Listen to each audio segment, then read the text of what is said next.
Councillors, welcome to this forum of the Dunedin City Council. Welcome to councillors, to staff and to the media, to the public. First off, we have apologies. We have an apology from Councillor Hilary Calvert. I'll move from the chair that the apology be accepted. Second, Councillor Staines. All those in favour, please say aye. Aye. Against? Carried. I'll further move from the chair that the agenda as published be confirmed. Second to Councillor Staines. All those in favour, please say aye. Aye. Against? Carried.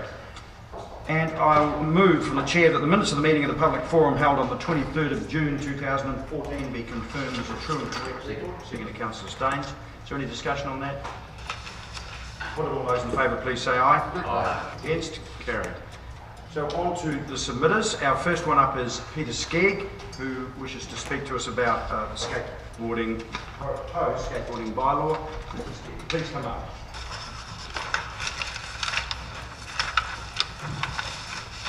Welcome. Take any of those four chairs. And just check that the microphone's actually on. You might have to just put the switch on. That's it. Yep. The next 5 minutes is yours. Okay, well, thank you very much for the opportunity to speak. I'm Peter Skegg. I've been a professor of law in the university for just over 30 years, but I'm speaking not in any sense professionally or on behalf of my faculty, but in a personal capacity as someone who's lived at Sinclair, Cliffs Road, Sinclair, for also a little over 30 years.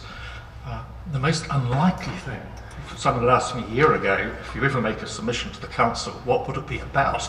The idea that it would be skateboarding, and indeed pro-skateboarding, I'd have thought was overwhelmingly unlikely. And I know that what I say today is most unlikely to have any implications immediately for any bylaw you decide about in the next week or two. But I'd like to make the point that, and perhaps I should explain, my grandson, who turned 13 a few days ago, was an avid skateboarder at Sinclair Beach when he was younger. I'm glad to know, I was glad not to know, because it was in fact suggested illegal that he should be skateboarding at Sinclair. But I think for children up until the age of about 10 or 11, Sinclair Beach is a much safer environment for them than the Thomas Burns skate park. Increasingly, my grandson, I didn't tell him anything about this submission until the weekend, and he said that at Thomas Burns now, parents are increasingly bringing young children there, and there are other people skateboarding, say in their 20s, at very great speed, and having small children about is, in the long run, quite possible. It is making it less good for the serious skaters, and may, of course, involve injury. I don't want people in their 20s, the serious skateboarders, zooming around the Sinclair beach area, but I would like you simply to consider whether this, in the medium term, there should be the possibility of children up until the age of 10 or 11 or something like that using it. I think it's safer than their skateboarding on pavements where cars are likely to back out very occasionally. Not all of them can go to the school areas, and I can see that at Sinclair there is the Sinclair primary school where they can skateboard, but also they simply get bored if it's just the one place they're skating, given they're skating say for 6 hours or 8 hours on a Saturday, just to be confined to the one area. So I'd simply be grateful if you would consider whether it would be practical to allow smaller children to skateboard at Sinclair, either by way of a revision of the bylaw or by an indication that the bylaw wouldn't be enforced in the case of smaller children. Thank you. Are you going to take questions, Peter? Yes, sure. Councillor Zivett, Councillor Vincent. Thank you for Professor Skegg for coming along and your views. You were aware that there was a prohibition in place across the area previously or not? I knew there had been controversy about it. I'm happy to say I wasn't aware that there was. I would have then been in the difficult position of whether I had some responsibility to stop my grandson's skateboarding there. No, that's fine. So there were no signs up until recently. And I know the argument is, well, it was already prohibited. we, the council, are now just looking at something in the city, and I think a strong case for prohibition in the city. But in practice, given that previously the bylaw wasn't well known within the area and wasn't enforced, I think the change with new enforcement and now a sign up is changing the situation. But your focus is on permission for younger people, not for older skaters. Is that okay? Yes, that's my own particular concern. I can see why for 8 to 10-year-olds starting their skateboarding, being around with other people, which I think is actually much safer than the Thomas Burns, where there are a limited number of adults about, some very occasionally about too much. One more. And from your observation as a local resident, are there a lot of younger children who use that area to skate now, prohibition or not? Well, there might on occasions be 8 or something like that. Not that I mean, it's never going to be the equivalent of a skateboard park, and I don't think it's never struck me. I cycled through there more or less daily, and and I walk along from time to time. I haven't been aware of any problems, but I haven't carried out a survey. Thank you. Thank you. Any further questions, councillors? Great. Well, thank you for the opportunity. Right, our next submitter is Christine Geary, chairperson of the Target Peninsula Community Board, to speak on the Portobello Harrington Point Road Safety Improvements Project. Welcome, Christine.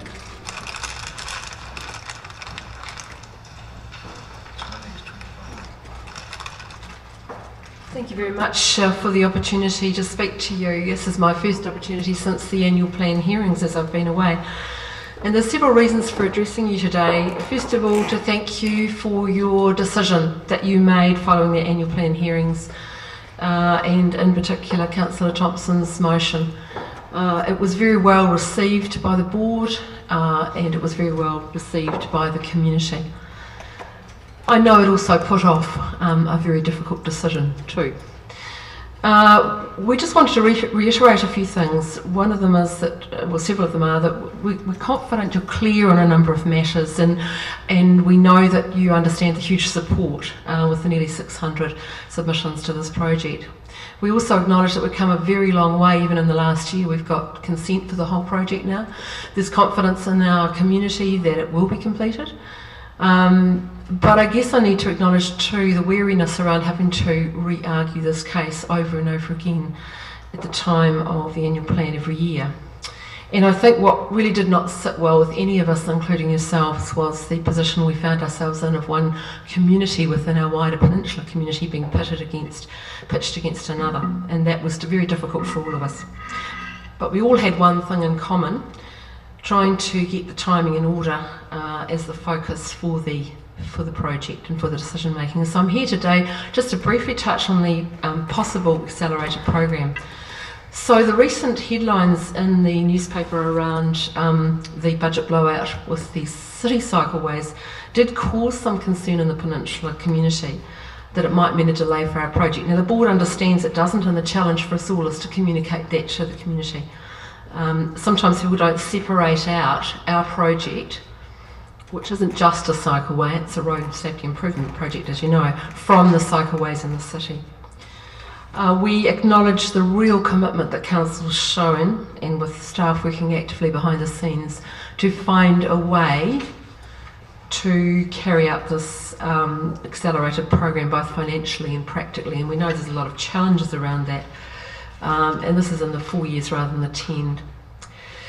We believe the decrease in future years in the NZTA's co-investment, which was announced just in fact as I left the country, supports the completion of the project sooner from a financial perspective. It's not the whole answer, obviously, but one of the things I wanted to say to you today is that we are asking Council to apply the excess of the local share to the project.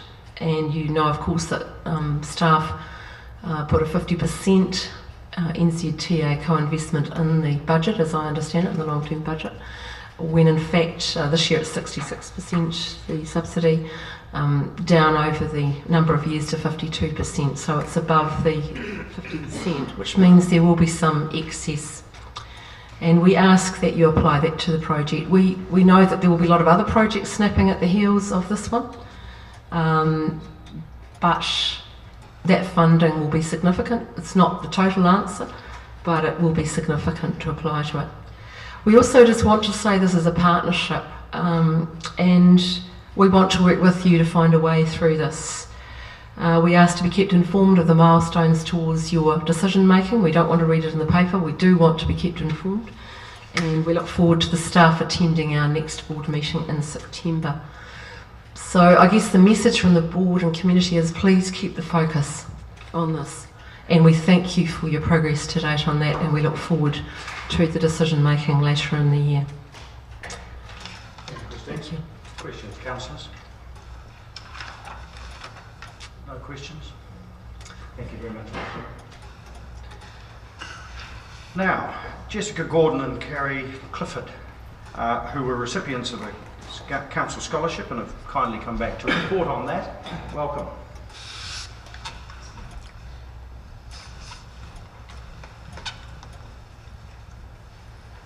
Seat each.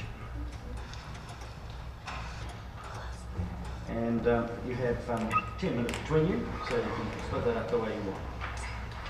Great. Thank you so much for having us today. We're really excited to be able to report back to you on the Aspiring Leaders Forum and just convey our gratitude for this experience. So my name is Jessica Gordon. I'm a politics and French student at the university, and I also work as a residential assistant at Carrington College, where our warden Peter Walker kindly nominated us to attend this forum. And I think one of the things that he kind of pushed me, why he pushed me to go for it was because it would be a really good chance for me to develop my leadership opportunities. And I also have a real focus on volunteering, and this was just another way for me to think about ways to give back to the community. Kia ora. I'm Carrie Clifford. I'm from Southland and a proud descendant of Kaitahu, so our Tangata Whenua area. I study psychology and Māori studies, and I'm quite interested in Indigenous mental health and what we can do in our youth population to reduce suicide rates, etc. I recently just got back from a volunteering trip in Thailand, and that made me really think about, when I came back, what I wanted to do in our community and how I thought I could change our community. So yeah, that's why I think I was nominated, and so we're just going to tell you about our time. Okay, so the forum took place over 4 days up in Wellington, and about 120 youth came together from across the country, and we spent 4 amazing days in groups, just talking about faith and values and how that affects our position as leaders in the community. We spent some amazing time in Parliament, so on the first day we got to go in and watch Question Time, which was a really cool experience. We heard a lot of different addresses by a range of politicians, and one politician that really stood out for me was Melissa Lee, who's a national MP. She was just so amazing. She had a lot of sass and a lot of personality, which was really cool. She talked about balancing her life as a single mother with being an MP and the challenges that can arise as a result of that. And one thing that she really focused on was the fact that she was born overseas and trying to fit in here as a New Zealander. And for me that was really relevant because I've lived in quite a few countries and I'm kind of struggling to find my identity as a New Zealander, because you know, in New Zealand people listen to me and think, oh, she must be English, and they judge me. In all the countries I've lived in, I get judged based on either what I look like or how I sound. So to hear such encouragement from her was really inspiring. Cool. And a couple of speakers stood out to me. So the first one was Mojo, and everyone of course will know her story. The reason why she stood out for me was she had an incredible self-belief that she could do something that a lot of people, even her own party, a lot of them thought she couldn't do it. And I think all of us have had that experience when you believe in something so strongly, and it really showed to me, if you have that, you can push. And she had to show people that she could do something before they believed it, and I think that alone is very inspiring. But the fact that she then she didn't quit that party, she believed so strongly in those values that she stuck with that party and continues to endorse them even when they didn't show that belief, and to me that's utterly inspiring.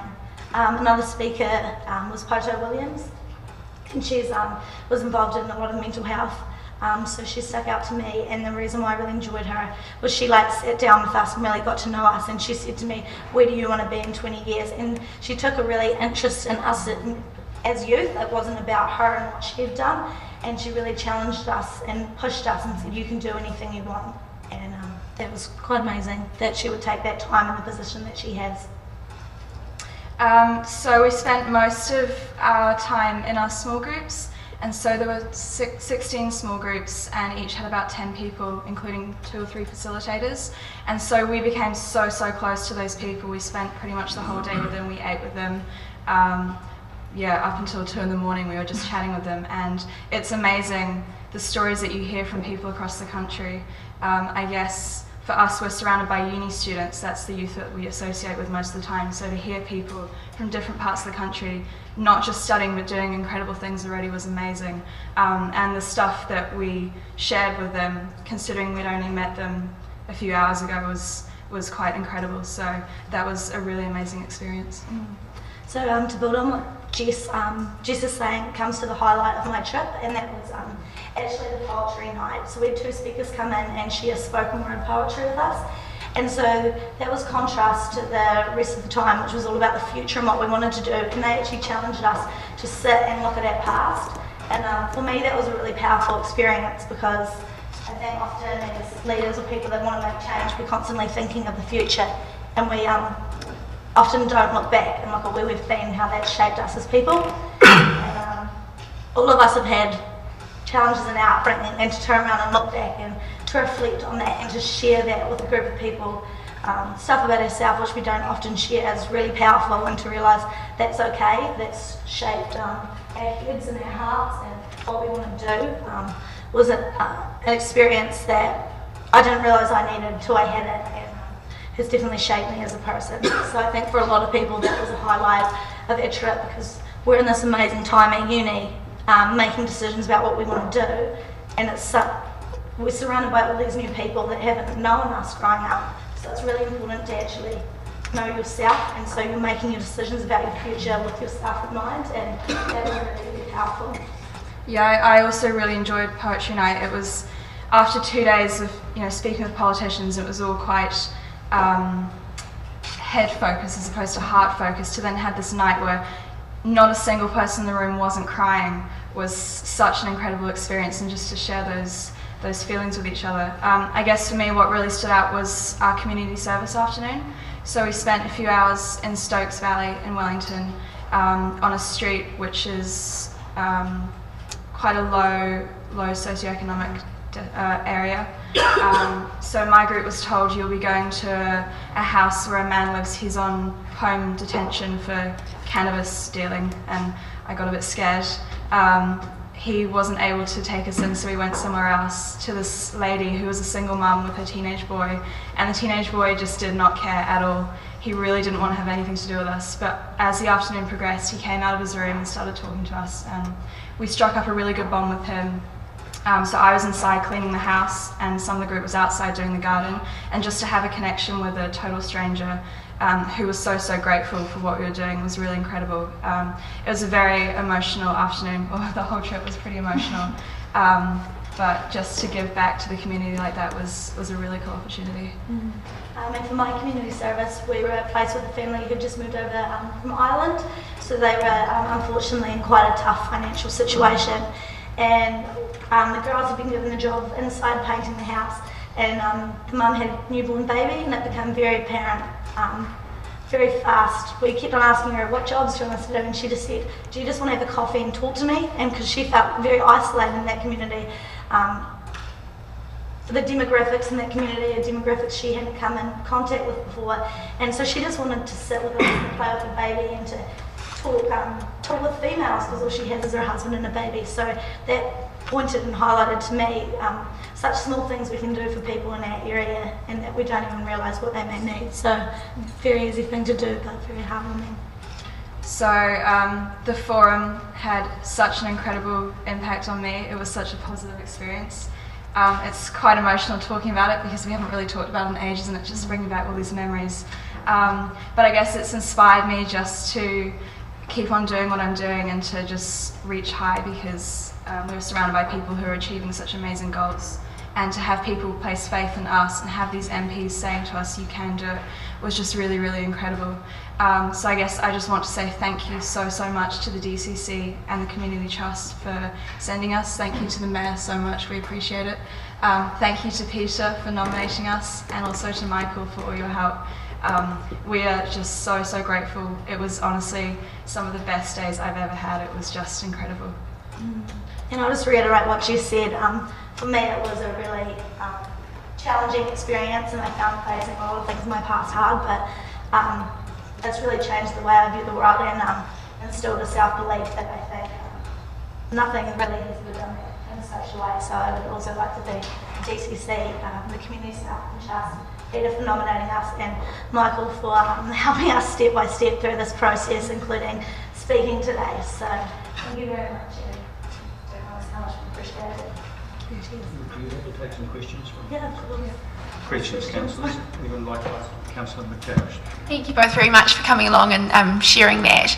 I have one question, and that is, we currently have this fund which is tagged to the Aspiring Leaders Forum. There are probably a number of different leadership forums that are run around the country. I'm aware of 3 or 4 myself. When you were nominated, or when you would you have, if Peter hadn't nominated you, would you have known about this fund, and would you have, is it something that you would have been interested in? If it was an open fund which allowed you to apply or be nominated for any one of a number of different leadership forums, would that have made it more likely that you would know about it or would have applied? I knew about the forum because a girl who we work with, Alexandra Bond, was nominated and attended last year. So I guess that's how I heard about it. And if it was open to all leadership forums, yeah, I mean, I guess we don't really hear much about it, which is a shame. It's not really promoted throughout the university or anywhere really in the community, and I think it's a shame because it's so important for people to be aware of opportunities like this. Carrie, anything to add? No, I'm just involved in a leadership program throughout the university, and also within the multi-centre at the unit, in both of those facilities, and I'm aware of the program as such, so we've been advocating quite strongly because it was quite a good experience for us. So it'll be interesting to see the applications you get in the following years. Jessica, Carey, thank you very much. As one of the people who selected you, I'm delighted to have my selection vindicated, and I'm absolutely delighted that you both got so much out of it. So thank you for coming along. Thank you.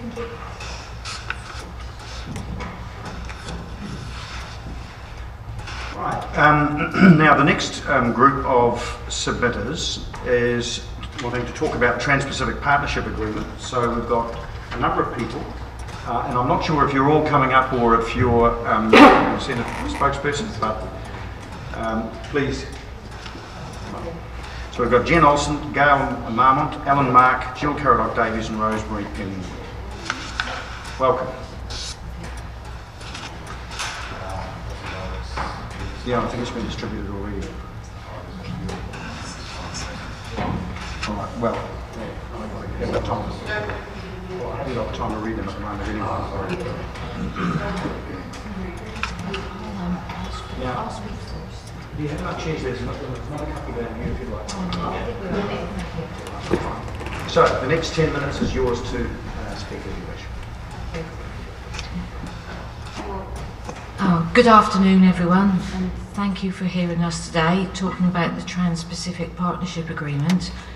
Now, I did address the council at the annual submissions time, and so I'm just going to keep it very brief today. We are very thankful for the staff who've produced a very good report about the Trans-Pacific Partnership Agreement, and I'd just like to urge the council to consider adopting option 1 in the report. This option adopts the proposed TPP resolution in its entirety, and it details the areas of concern that were actually first identified by Auckland City Council in 2012 around the conditions of the TPP or any other free trade agreement, and it gives a very clear indication to central government that we want them to protect, lost the mic, protect the public interests of our people, our region and our country. Now, there's some information about the ratification of the treaty that you will have received. So the only thing really I wanted to point out there is just that once the treaty has been negotiated and is brought back to Cabinet for discussion, there is then no opportunity to change the conditions of the treaty. And so that really underlines the importance of letting the government know what our concerns are and that the conditions that are negotiated are in the public interest of the people of Dunedin and of New Zealand. And so, I won't talk for any longer. There's 5 of us are going to talk here today on different elements around the TPP. And I'd like to hand over to Jill Caradoc-Davis.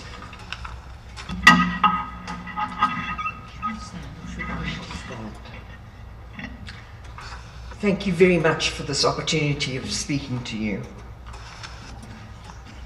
I'm a retired psychiatrist, psychotherapist, and grandmother. I'm deeply concerned about the way in which this treaty is being presented, or rather hidden from the New Zealand population, so that we have no part in discussing what's in it. My particular concern is what may be happening in the fine print, to which we may not be privy, regarding the use of alcohol and drugs and how these may be presented to the public. Will we be interfering with their trade practices if we do not allow alcohol and tobacco advertising? What about bourbon in the supermarkets, right there next to our alcohol? Okay, I know they say it'll come back to Parliament and we'll all get a look at it, but right this moment, round tables like this, the fine print of the laws that will bind us internationally are being written into the treaty, which we may not be privy to. We would like to be part of all those discussions from the beginning. I myself am not against making treaties. I just want to know what they're about. It's not the countries I distrust. I distrust the transnational global organizations and what they do. I have a personal concern here because when I was working in Africa as a medical student, working in the bush, these companies would arrive with boxes full of drugs and say, here, you don't have to pay for these. Here, you can hand them out free to the people in Africa. And we did. Now I know that these were often untested, and I participated in that. We thought they were wonderful making the gift. We have to be careful trusting these people and their interests. We're just beginning to win the battle as regards cigarettes in this country and tobacco. The tobacco companies have huge lobbies, especially in the States. There's a little rude thing that the politicians in the USA are the best politicians that money can buy. And that comes from an American friend of mine. There's a historical precedent as well for this going on, because humanity is humanity. Way back in the mid-1800s, there were the Opium Wars, where the Western powers got angry with the Qing dynasty for refusing to take their opium, their trade in opium, because of the damage it was doing to their people, and because they had more firepower. They won the battles, they won the war, and they imposed on China a treaty, which they call the Unfair Treaty. That's what the Chinese called it. It was called something else by the Western powers. And they had to take the opium. They also had Christian missionaries forced on them, and a whole lot of other conditions. I mean, you can Google it and find out about it. I don't want to see New Zealand become a third world country. We used to call it that was a push for imperialism from the Western powers back in the 1800s. Nowadays we call it globalization. Thank you.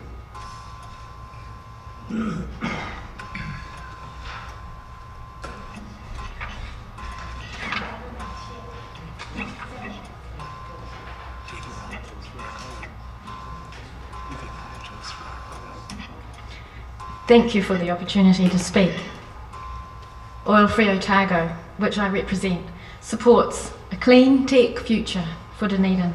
We oppose deep sea drilling off our coast for many reasons, but today I'll discuss one of those reasons, climate change, in relation to the Trans-Pacific Partnership Agreement. Firstly, the content of this so-called trade agreement is secret, as already discussed, and intended to be kept secret for 4 years after the deal is signed. All we know is from leaked documents. My father always told me never to sign anything I hadn't read. As a union organiser, I say the same to union members. Yet New Zealanders are expected to trust our negotiators without seeing the content, and that makes me very nervous. Local governments are in the business of long-term planning. Long term, we must cease the dumping of greenhouse gases into the atmosphere to curb human-induced climate change. We know this. We can't burn more than 2/3 of the already discovered fossil fuels if we are to meet the so-called safe 2-degree limit of global warming world governments have agreed to. Those already discovered reserves are, therefore, long-term, worthless, stranded assets on the oil companies' books. The Dunedin City Council is ahead of the game in New Zealand in this respect. Your preliminary vote to form a socially responsible Waipuri investment policy, particularly in relation to divesting from fossil fuel extraction, is a rational investment decision and a rational response to climate change science. But the investment chapter of the TPPA and its investor-state dispute settlement would enable foreign oil companies to block the DCC's attempt to put that socially responsible investment policy in place. The TPPA would directly affect you as a council by allowing foreign companies to prevent you from making an ethically responsible long-term decision on behalf of your constituents. Foreign oil companies would be able to sue our government in an international tribunal for many millions of dollars if they decided that your action to divest impeded their ability to make a profit. In the same way, if foreign oil companies decided that enforcing stronger health and safety rules, for example, to insist that a capping device or a backup vessel be present at a deep sea drilling operation, they would be able to sue. Or if a region, as we decided to impose restrictions as a protection for our sea lions, our whales and dolphins and penguins, oil companies could sue if they decided those restrictions impeded their ability to make a profit. Local government New Zealand is currently pushing for minor royalties for regions. Under the TPPA, they can forget it. This could be seen as impeding a foreign company's ability to make a profit and would be stopped. If the unthinkable happened, if there was a major oil spill or gas blowout, and if our region banned the use of the known carcinogen Corexit, the oil company that manufactures Corexit could sue if it decided our ban impeded its ability to make a profit. If a foreign company decided that any action to curb greenhouse gas emissions, say, like imposing a true and realistic price on carbon, impeded their ability to make a profit, they could sue or threaten to sue. Does this sound like make-believe? Just ask Ecuador, which under a TPP-style dispute with the US company Occidental Petroleum was found to have breached the rules on fair and equitable treatment and expropriation and fined $1.76 billion. Ask Quebec, Canada, whose 2-year moratorium on fracking led to a $250 million dispute with US mining company Lone Pine Resources under the North American Free Trade Agreement. There are many, many more of these examples. There has never been a more important time to make sound local decisions to shore up this city and this region as climate change, global warming, sea level rise, unprecedented extreme weather events accelerate. Local governments must retain local control. The TPPA threatens to take that control from you and hand it to foreign transnational companies intent on making a profit at the expense of the public good. Oil Free Otago asks that you please declare yourself a fair trade council, that you adopt option 1 of your TPP report, that is the 12-point policy, as adopted last week by Christchurch City Council and by other councils, and that you encourage Local Government New Zealand to also adopt it and take that stand to central government. Thank you. Thank you. And that's perfect timing because your 10 minutes is up. But I want to allow questions now. We have 10 minutes, so if you speak for any longer, there won't be any time for questions. So I'll open it up for questions from councillors. Councillors. Councillor Bezek. Well, it just really touches on the issue you just raised, Your Worship, with regards to timing, because I've been sitting here thinking, are we listening to individual presentations or is it a group? Now, obviously there's a group up there, but we've had 3 papers on this. Is that whole group representing Wise Response, or are they there as or are you there as individuals? Because if they're there as individuals, I think they'll get 5 minutes each. That's the point I'm making. It was agreed at the beginning that the group would have 10 minutes. Okay, and that's what we'll right. So I guess the question is, are you representing Wise Response? No, we are all here as individuals. We're all concerned citizens of Dunedin who may belong to other groups as well, such as Oil Free Otago, but I personally don't belong to them or Wise Response. That's fine. It was just a yes or no. I'm really happy sorry. with that. Thank you. My submission represents the Wise Response position.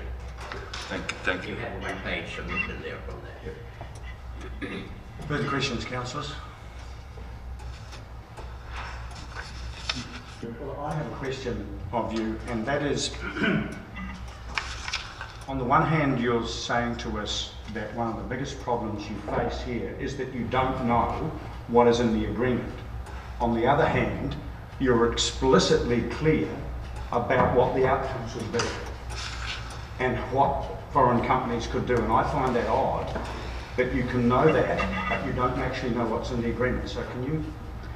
Yeah, well, we know that under the agreement, the possibility of corporations being able to sue governments is part of the agreement, and this is part of other trade agreements such as the North American Free Trade Agreement and the free trade agreement that Australia is currently involved in, that Hong Kong is also a signatory to. I mean, there's actually a case going on at the moment where Philip Morris is suing the government of Australia over the plain packaging of cigarettes. So we know that this is something that, thanks to WikiLeaks and other leaks of documents by people who are interested to actually make sure that people do understand what's happening, we know that that process will be part of the Trans-Pacific Partnership. My question is, so what you're saying is that you know that's in other agreements and you suspect it's in this one. But what I was hearing from one of your submissions was that you know it's in this one. Now, it's one or the other. Do you know it's in it or do you not know it's in it?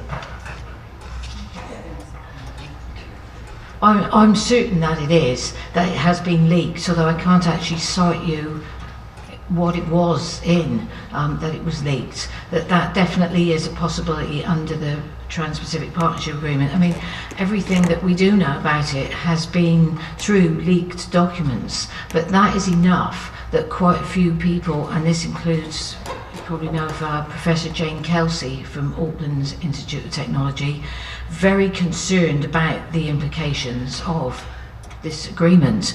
And the point about the 12-point public interest resolution is that without having to know all the details of the agreement, it goes over the various areas that we suspect will be affected and just asks the government that they are protected.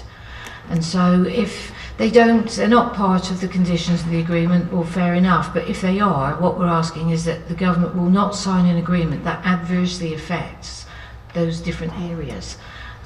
Yeah. Cheers. Any further questions, councillors? Roman, thank you very much for your submission. Oh, thank you. And councillors, that's the final submission for today.